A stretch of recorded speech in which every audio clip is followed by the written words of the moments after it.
வணக்கம் நண்பா, இதுதான் நம்ம சேனல் பிஎஸ்சி அக்ரிகல்ச்சர். இப்போ தான் நம்ம சேனலுக்கு முதல் தடவை வேணுங்க, மறக்காமல் அந்த சப்ஸ்கிரைப் பட்டனை ப்ரெஸ் பண்ணுங்கள். சரி, வாங்க வீடியோக்குள்ளே இருப்போம். இந்த வீடியோவில் நம்ம பார்க்க போகிறது ஃபண்டமெண்டல்ஸ் ஆஃப் பயோகெமிஸ்ட்ரி. இதில் நான் கவர் பண்ண போகிறது யூனிட் 1. இந்த யூனிட் 1 எதை பற்றி பார்க்க போகிறோம்னு சொல்லிட்டு பார்த்தீங்கன்னா, physical and chemical properties of carbohydrate. So இதில் ஃபஸ்ட்டு நம்ம பார்க்க போகிறது ஃபிசிக்கல் ப்ராப்பர்ட்டிஸ். அதில் நம்ம எது பார்க்க போகிறோம்னு சொல்லிட்டு பார்த்தீங்கன்னா, ஐசோமெரிசம். ஒரு மாலிகுலர் ஃபார்முலா 2 மோனோசாக்ரைட்ஸ்க்கோ இல்லை 2 சுகர் காம்பவுண்ட்ஸ்க்கோ ஒரே மாதிரி இருந்ததுன்னா அதுக்கு பேர் தான் ஐசோமெரிசம்.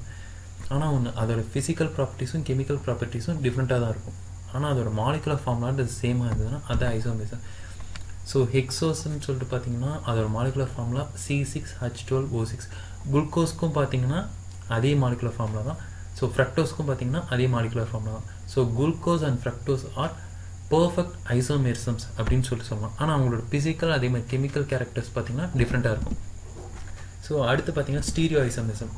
ஸோ ஸ்டீரியோ ஐசோமெரிசம்ன்றது அதோட அசிமெட்ரிக்கல் கார்பன் கவுண்ட்ஸ் மூலியமாக நடக்கக்கூடியது. ஸோ அந்த ஸ்பேஷியல் அரேஞ்ச்மெண்ட் ஆஃப் ஆட்டம்ஸோ இல்லை அது ஒரு குரூப்பாகவோ இருக்கும்போது அதில் ஏற்படக்கூடிய மாற்றங்கள் தான் ஸ்டீரியோ ஐசோமெரிசம்னு சொல்லலாம். ஸோ அதில் டைப்ஸ் ஆஃப் ஸ்டீரியோ ஐசோமெரிசம்னு சொல்லிட்டு பார்த்திங்கன்னா ஜியோமெட்ரிக், அதாவது சிஸ் ட்ரான்ஸ். ஸோ இதுக்கு நம்ம டெஃபினேஷனாக எழுதும்போது நம்ம எப்படி எழுதணும்னு சொல்லி பார்த்தீங்கன்னா, the differ in the spatial arrangement of atoms across the double bond. அந்த 2 ஆட்டம்ஸ்க்கு நடுவில் டபுள் பாண்ட் இருக்கும்போது அந்த இடத்துல ஒரு ஸ்பேஷியல் அரேஞ்ச்மெண்ட் உருவாச்சுன்னா அதுதான் சிஸ் ட்ரான்ஸ் அப்படின்னு சொல்லிட்டு சொல்லுவாங்க. ஆனால் இந்த சிஸ் ட்ரான்ஸ்ன்றது மேக்ஸிமம் கார்போஹைட்ரேட்ஸில் நோட்டீஸ் ஆகாது. ஸோ அடுத்து இது பார்த்திங்கன்னா ஆப்டிக்கல் ஐசோமெரிசம். ஸோ இதோட அரேஞ்ச்மெண்ட் வந்து டிஃபராக இருக்கும். இதில் நடக்கிறது பார்த்திங்கன்னா அசிமெட்ரிக்கல் கார்பன் ஆட்டம் இருக்கிறது மூலியமாக ஆப்டிக்கல் ஐசோமெரிசம்ன்றது வித்தியாசப்படும். ஸோ ஜியோமெட்ரிக் பார்த்திங்கன்னா சிஸ் ட்ரான்ஸ்ன்னு சொல்லிட்டு இதுக்கு இன்னொரு பேர் இருக்குது. அது வந்து டபுள் பாண்ட் இருக்கிற இடத்துல நடக்கும். ஸோ ஆப்டிக்கல் ஐசோமெரிசம்ன்றது பார்த்திங்கன்னா அசிமெட்ரிக்கல் கார்பன் ஆட்டம்ஸ் இருக்கிற இடத்துல நடக்கும். ஸோ அசிமெட்ரிக்கல் கார்பன் ஆட்டம்ஸ் இருக்குது, ஒரு கார்பன் தான் எல்லா இதுலேயும் இருக்குன்னு சொல்லிட்டு அதில் எத்தனை நம்பர் ஆஃப் கார்பன்ஸ் இருக்கோ அதுக்கேற்ற மாதிரி ஆப்டிக்கல் ஐசோமெரிசத்தோட டிஃப்ரெண்ட் அரேஞ்ச்மெண்ட் வந்து மாறும். சரி, அதை எப்படி கால்குலேட் பண்ணுறதுன்னு சொல்லிட்டு பார்த்தீங்கன்னா 2n. அந்த என்னன்றது என்னன்னு சொல்லிட்டு பார்த்தீங்கன்னா அந்த காம்பவுண்டில் எத்தனை அசிமெட்ரிக்கல் கார்பன் ஆட்டம்ஸ் இருக்குன்றத கால்குலேட் இருக்கிறது தான் அந்த என்னன்ற நம்பர் டினோட் பண்ணும். ஸோ எக்ஸாம்பிளாக பார்த்தீங்கன்னா குளுக்கோஸில் மொத்தம் 4 ஏசிமெட்ரிக் கார்பன் ஆட்டம்ஸ் இருக்குது.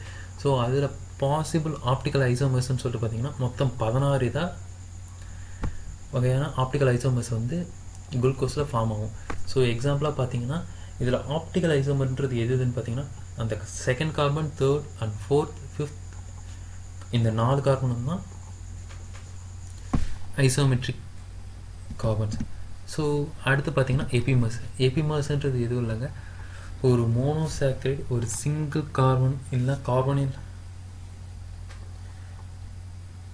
கார்பன் மூலியமாக ஒரு டிஃப்ரென்ஸ் வந்ததுன்னா அதுதான் எபிமர்ஸ்ன்னு சொல்லணும். ஸோ எக்ஸாம்பிள்னு சொல்லி பார்த்தீங்கன்னா மேனஸும் குளுக்கோஸும் அதோட 2nd கார்பன் ஆட்டம் மூலியமாக எபிமர்ஸ்ன்னு சொல்கிறாங்க. அதே மாதிரி கேலக்டோஸும் குளுக்கோஸும் அதோட 4th கார்பன் மூலியமாக டிஃப்ரென்ஷியேஷன் மூலியமாக எபிமர்ஸ்ன்னு சொல்கிறாங்க. அதாவது அந்த கான்ஃபிகரேஷன், அந்த சிங்கிள் கார்பன் ஆட்டம் ஸ்ட்ராண்டோட கான்ஃபிகரேஷனில் அந்த கார்பனில் கார்பன் ஒரு மோனோசாக்ரைடில் உருவாக தான் எபிமர்ஸ். இதை மட்டும் கரெக்டாக ஞாபகம் வச்சுக்கோங்க. ஸோ எனன்ஷியோமஸ், டயஷியோமஸ். எனன்ஷியோமஸ்னால் என்னன்னு சொல்லிட்டு ஃபஸ்ட்டு பார்த்தோன்னா ஒரு நான் சூப்பர் இம்போசிபிள் மிரர் இமேஜை கொடுக்கக்கூடியது தான் எனன்ஷியோமஸ். அதுங்க வந்து அதோட எபிலிட்டி என்னன்னு சொல்லிட்டு பார்த்தீங்கன்னா ஒரு பிளேன் போலரைஸ்டு லைட்டை ரொட்டேட் பண்ணக்கூடியது தான். ஸோ எக்ஸாம்பிளாக பார்த்தீங்கன்னா லெஃப்ட் அண்ட் ரைட்னு சொல்லிட்டு நம்ம டெக்ஸ்ட்ரோ லீவோன்னு சொல்லிட்டு நம்ம ஏற்கனவே பார்த்துருக்கோம். ஸோ டி குளுக்கோஸ் அதே மாதிரி எல் குளுக்கோஸ்ன்றது வந்து எனன்ஷியோமருக்கு ஒரு நல்ல எக்ஸாம்பிள் சொல்லணும். ஸோ டீன்றது டெக்ஸ்ட்ரோ, எல்ன்றது லீவோ. ஸோ இதை நான் இமேஜஸில் உங்களுக்கு கரெக்டாக சொல்கிறேன். ஸோ அதே எனன்ஷியோமஸ்க்கு அடுத்து டயஸ்டியோமஸ்ன்றது எதுவும் இல்லைங்க, இது வந்து மிரர் இமேஜ் ஃபார்ம் ஆகுது. பட் அந்த குறிப்பிட்ட மாலிகுல்ஸில் பார்க்குறதுக்கு ஒரே மாதிரி இருக்கும், அதில் ஒரு குறிப்பிட்ட சேஞ்சஸ் மட்டும் ஸ்டீரியோ ஐசோமர்ஸ் மூலியமாக ஃபார்ம் ஆகுது டயஸ்டியோமஸ்ன்றது. எடுத்துக்காட்டாக பார்த்தீங்கன்னா டி குளுக்கோஸ், டி மேனஸ், அதேமாதிரி டி கேலக்டோஸ் இதெல்லாம் பார்த்தீங்கன்னா டயஸ்டியோமர்ஸ்க்கு எக்ஸாம்பிள்ஸாக சொல்லலாம். So enantiomers is also opposite of டயஸ்டியோமர்ஸ்ன்றது கூட சொல்லலாம். ஸோ இங்கே பார்த்தீங்கன்னா உங்களுக்கே பார்க்கும்போது தெரியும். ஸோ டி குளுக்கோஸ் அதே மாதிரி டி கேலக்டோஸ்.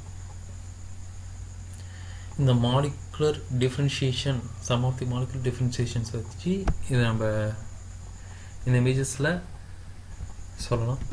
ஸோ அடுத்து வந்து பார்க்க போகிறது எண்டோஸ்டியோமஸ் டைனோஸ்டியோமஸ் முடிச்சுட்டு அடுத்து நம்ம பார்க்க போகிறது ஆப்டிக்கல் ஆக்டிவிட்டி. ஸோ ஆப்டிக்கல் ஆக்டிவிட்டினா எதுவும் இல்லைங்க, ஒரு ஆர்டினரி லைட் ஒரு எல்லா டைரெக்ஷன்லேயும் பாஸ் ஆகிறது, ட்ராவல் பண்ணுறது தான் ஆப்டிக்கல் ஆக்டிவிட்டி அப்படின்னு சொல்லிட்டு சொல்கிறோம். ஸோ இது ஆப்டிக்கல் ஆக்டிவிட்டி ஓகே. அடுத்து நம்ம அந்த ஆப்டிக்கல் ஆக்டிவிட்டியில் ஒரு குறிப்பிட்ட பகுதி தான் பார்ப்போம், பிளெயின் போலரைஸ்டு லைட். ஸோ இதை தான் நம்ம எண்டோஸ்டியோமஸ் டைனோஸ்டியோமஸில் பார்த்தோம். அதாவது ஒரு லைட்டுன்றது ஒரு நிக்கல் ப்ரிசமில் உள்ளார போயிட்டு வெளியே வரும்போது வெறும் ஒரே ஒரு டைரெக்ஷனில் மட்டும்தான் அந்த லைட் பாஸ் ஆகிட்ருக்கும். அந்த மாதிரி லைட் போகிறது தான் ஒரு பிளெயின் போலரைஸ்டு லைட்டுன்னு சொல்லுவாங்க. ஸோ இதோட அந்த போலரைஸ்டு லைட்டோட இன்டென்சிட்டியை வந்து நம்ம போலரிமீட்டர் மூலியமாக மெஷர் பண்ண முடியும். ஸோ நான் ஏற்கனவே சொன்னது dextro and laevo rotatory forms. So ஒரு பிளெயின் போலரைஸ்டு லைட்டு அந்த சொல்யூஷனுக்குள்ளார போயிட்டு வெளியே வரும்போது அது ரைட் சைடில் வந்ததுன்னா அது கிளாக் வைஸ் டைரெக்ஷன் சொல்லுவாங்க, அதே லெஃப்ட் சைடில் வந்ததுன்னா ஆன்டி கிளாக் வைஸ். ஸோ அந்த டெக்ஸ்ட்ரோ லீவோ வச்சு லீவோ ரொட்டேட்டரி வச்சு நம்ம டிஃப்ரென்ஸ் பண்ணணும்னு சொல்லிட்டு பார்த்தோன்னா, டெக்ஸ்ட்ரோன்னா அந்த லைட் ரைட் சைடில் ரொட்டேட் ஆகிட்டு வரும், அதே மாதிரி லீவோன்னா அது லெஃப்ட் சைடில் ரொட்டேட் ஆகிட்டு வரும். ஸோ அதை மட்டும் நல்லா ஞாபகம் வச்சுக்கோங்க. அதே மாதிரி டெக்ஸ்ட்ரோ ரொட்டேட்டரியோட சிம்பிள் வந்து பார்த்திங்கன்னா பாசிட்டிவ், அதே மாதிரி லீவோ ரொட்டேட்டரியோட சிம்பிள் பார்த்திங்கன்னா நெகட்டிவ். இதெல்லாம் ஞாபகம் வச்சுக்கோங்க, ஏன்னா 0.5ல் கேட்கறதுக்கு நிறைய சான்சஸ் இருக்குது. ஸோ இந்த இமேஜை வந்து நான் எதுக்கு கொடுத்துருக்கேன்னா, ஒரு ordinary light optical activity of லைட்டுன்னு சொல்லிட்டு பார்த்தீங்கன்னா அது எல்லா டைரெக்ஷன்லையுமே பாஸ் ஆகும். அதே மாதிரி அடுத்த சுச்சுவேஷன் பார்த்தீங்கன்னா செகண்ட் இமேஜ் பார்த்தீங்கன்னா பிளெயின் போலரைஸ்டு லைட், அதாவது ஒரே ஒரு டைரெக்ஷனில் மட்டும் குறிப்பிட்டு போகிறது தான் பிளெயின் போலரைஸ்டு லைட். அடுத்து பார்த்திங்கன்னா கீழே ரெண்டு இமேஜஸும் பார்த்தீங்கன்னா லீவோ ரொட்டேட்டரி, அதாவது லெஃப்ட் சைடில் அந்த லைட் வந்து டைரெக்ஷன் அந்த சொல்யூஷனுக்குள்ளே போயிட்டு வரும்போது லெஃப்ட் சைடில் வரும், இது ரைட் சைடில் வந்தது அது dextro rotatory which is a negative and positive side. அடுத்து வந்து பார்த்திங்கன்னா specific rotation. So specific rotation of sugar molecule நம்ம எப்படி கால்குலேட் பண்ணலான்னு சொல்லிட்டு பார்த்தீங்கன்னா, observed rotation divided by length of the tube d into m into concentration, இதுதான் specific rotation சொல்லுவாங்க. ஸோ இதில் டி அண்ட் டின்றது பார்த்தீங்கன்னா, டீன்றது வந்து டெம்பரேச்சர் டினோட் பண்ணும், அதே மாதிரி டின்றது வந்து லைன் ஆஃப் ஸ்பெக்ட்ரம் அப்படின்றது ஆகும். ஸோ இதை வந்து தெளிவான என்னோட லெக்சர் நோட்ஸில் கொடுத்துருக்கேன் இந்த ஃபார்முலா. ஸோ மறக்காமல் எடுத்து வச்சு படிச்சுக்கோங்க. So specific rotation of sugars அப்படின்னு சொல்லிட்டு ஒரு குறிப்பிட்ட இம்பார்ட்டண்ட் எக்ஸாம்பிள்ஸை மட்டும் கொடுத்துருக்கேன். ஸோ இதெல்லாம் கொஞ்சம் முடிஞ்ச அளவுக்கு மனப்பாடம் பண்ணிக்கோங்க, ஏன்னா 0.5ல் எக்ஸாம்ஸில் கேட்கறதுக்கு நிறைய சான்சஸ் இருக்குது. அடுத்து பார்த்தீங்கன்னா மியூட்டா ரொட்டேஷன்.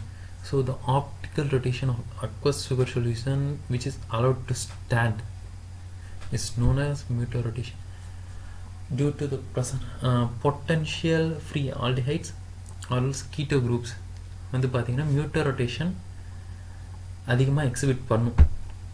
ஸோ மியூட்டா ரொட்டேஷனுக்கு வந்து ஒரு சிம்பிள் எக்ஸாம்பிளாக சொல்லணும்னு பார்த்தீங்கன்னா, ஒரு லைட்டோட ஆப்டிக்கல் ரொட்டேஷனை மாற்றும் அப்படின்னா அந்த சுகர் சொல்யூஷன் மியூட்டா ரொட்டேஷன் இருக்குன்னு சொல்லிட்டு அர்த்தம்.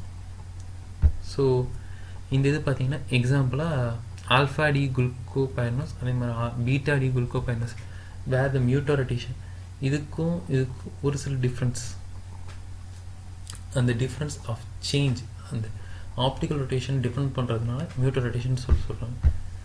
ஸோ அடுத்து ஃபிசிக்கல் ப்ராப்பர்ட்டிஸ் வரைக்கும் பார்த்தாச்சு. அடுத்து chemical properties. So chemical properties அந்த ஹைட்ராக்சைல் குரூப் அதே மாதிரி பொட்டன்ஷியல் ஃப்ரீ ஆல்டிகேட்ஸ் கீட்டோஸ் குரூப்பை பற்றி ஒவ்வொன்றா பார்க்கலாம். ஸோ ஃபஸ்ட்டு இப்போது ரியாக்ஷன் வித் ஆல்கலைன்னு சொல்லிட்டு பார்த்தோன்னா, அல்கலை டைல்யூட் அல்கலையாக இருக்கும்போது ஐசோமரைசேஷன்றது நடக்கும். ஸோ டைல்யூட் அல்கலையோட என்ன நடக்கும்னு சொல்லி பார்த்தீங்கன்னா 1,2 NADOL அப்படின்ற ஒரு சப்ஸ்டன்ஸ் ஃபார்ம் ஆகும். அதுக்கடுத்து formation of mixture of sugars வந்து ஃபார்ம் ஆகும். ஸோ இந்த இது பார்த்தீங்கன்னா குளுக்கோஸ்ன்றது வந்து NADOL ஃபார்முக்கு மாறுது, அதுலேருந்து மேனஸாகவும் மாறலாம், அதே மாதிரி ஃப்ரக்டோஸாகவும் மாறலாம், அது எப்படினாலும் மாறலாங்க. ஆனால் இது ரிவர்சிபிள் ப்ராசஸ் தான். ஸோ அடுத்து பார்த்தீங்கன்னா ஸ்ட்ராங் அல்கலையில் கேரமலைசேஷன் ப்ராசஸ்ன்றது நடக்கும். கேரமலைசேஷன் ப்ராசஸ்ன்றது சொல்லுங்க, ஒரு மில்கி கலர்டு சப்ஸ்டன்ஸாக அந்த சொல்யூஷன் மாறுது, அந்த சுகர் சொல்யூஷன் மாறினா அது கேரமலைசேஷன் ரியாக்ஷன் சொல்லிட்டு சொல்லலாம். ஸோ ரெடியூசிங் ப்ராப்பர்ட்டி ஆஃப் சுகர்ஸ்ன்னு சொல்லிட்டு பார்க்கும்போது both reducing and non reducing property ரெண்டுமே அதோட free aldehyde or keto groups ப்ரெசன்ஸாக இருக்கிறத வச்சு தான் நடக்கும். அதே மாதிரி டிஃபரன்ஷியேட் பண்ணலாம்.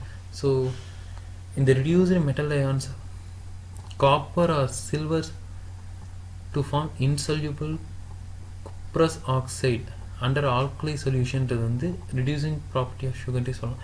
அதாவது நம்ம காப்பர் அயான் வந்து நார்மலாக இருக்கிறத குப்ரஸ் ஆக்சைடு Cu3லேருந்து Cu2 அப்படின்றது மாறது தான் இந்த ரெடியூசிங் ப்ராப்பர்ட்டி. ஸோ எக்ஸாம்பிளாக அந்த ரியாக்ஷன் கொடுத்துருக்கேன். இது லீனியர் ஃபார்மில் இருக்கிற குளுக்கோஸ் வந்து குளுக்கோனேட்டாக அந்த காப்பர் இருக்கிறதுனால மாறுது. இதுதான் reducing property of sugar. So reactions with acid நார்மலாக இப்போ கான்சன்ட்ரிக் H2SO4 அதோட ஹீட் இதாகும்போது கடைசியாக ஒரு கலர்டு ஃபார்ம் ஆஃப் ஆல்ஃபா நாப்தலினோட எப்படிலாம் சேஞ்சஸ் உருவாகும் அப்படின்றத இந்த டயக்ராம் கொடுக்குது. இதை பற்றி நான் கிளியராக டிஸ்கிரிப்ஷனில் இருக்க நோட்ஸில் நான் கொடுத்துருக்கேன். ஸோ மறக்காமல் எடுத்து வச்சு படிச்சிருக்கேன். ஸோ உங்களுக்கு லெக்சர் நோட்ஸ் டிஸ்கிரிப்ஷனில் இருக்குது. ஸோ உங்களுக்கு மறக்காமல் எடுத்து வச்சுக்கோங்க, எக்ஸாமுக்கு யூஸ் ஆகும். ஸோ உங்களுக்கு இந்த வீடியோ பிடிச்சிருந்தால் லைக் பண்ணுங்கள், மறக்காமல் உங்கள் ஃப்ரெண்ட்ஸ் எல்லாருக்கும் ஷேர் பண்ணுங்கள். அப்படியே இந்த பிஎஸ்சி அக்ரிகல்ச்சர் சேனலுக்கு சப்ஸ்கிரைப் பண்ணுங்கள், பெல் ஐக்கானை ப்ரெஸ் பண்ணுங்கள். ஸோ தேங்க்ஸ் ஃபார் வாட்சிங் த வீடியோ. தேங்க்யூ. நான் உங்களை அடுத்த வீடியோவில் சந்திக்கிறேன்.